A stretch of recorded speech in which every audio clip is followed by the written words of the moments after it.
What is going on, guys? Welcome back to another theory with your host, as always, K-Mac time. Today we're talking about the Hunger Games. Thought it'd be very appropriate with the new Hunger Games movie coming out this Friday, I believe. Very excited for that. Very cool stuff. But the theory is that Hunger Games takes place in a world where Britain won the Revolutionary War. Now, what you're seeing on the screen right now is a map of the United States colonies, the original 13 colonies during the Revolutionary War. Now, as we all know, the original colonies were set up by England. And as we all know, the colonies eventually got fed up with Britain's rules, laws, and regulations, and eventually attacked them with brute force, sparking a revolutionary war, and the rest is history. Well, this kind of goes back to, what if Britain had won that war? What if? If you think about it, the Hunger Games do this as well. They have the districts, they're fed up with the capital, and they initiate a war as well in the movies. Another thing worth pointing out is that the people in the capital and the capital itself screams British. The people's hairstyles, the people, the way they talk, the architecture, all leads back to a British kind of feel, an English kind of feel, and that prim, proper kind of thing. That's all the people in the capital. That's just something that's to kind of further this theory that the capital is what's left of the original British people from the colonies. Another thing worth pointing out is the original reason why Britain colonized North America at all.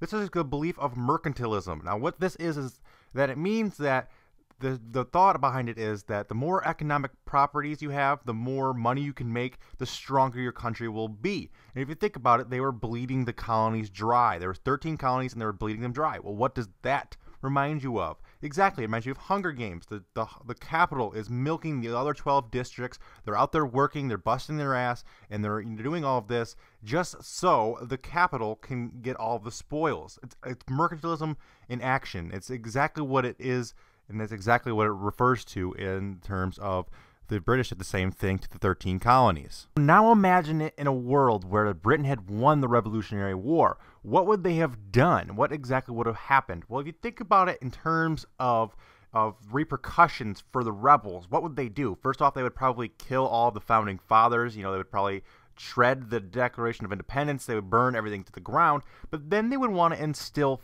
fear in the other colonies. They would want to make sure this doesn't happen again. And what is a great way to instill fear in people and keep them in line, yet still have them working for you to make the home country or the capital very rich, very, very powerful? Well, the best way to do this is to set up a Hunger Games. This is exactly where this idea comes from. They come from keeping the people in line, keeping them from rebelling, and keeping them making the capital or making Britain money, keep on making them powerful and taking over the world. This is exactly what would have happened. So instead of the Americans winning the war, the British win the war. They set up these Hunger Games that happen, and they set it up to keep the people in line in the colonies, to keep them making that money, to keep on making the resources, and like I said, to keep them in constant fear from rebelling against the overlords, which are people in the capital and, in the real world case, the British. So there you have it.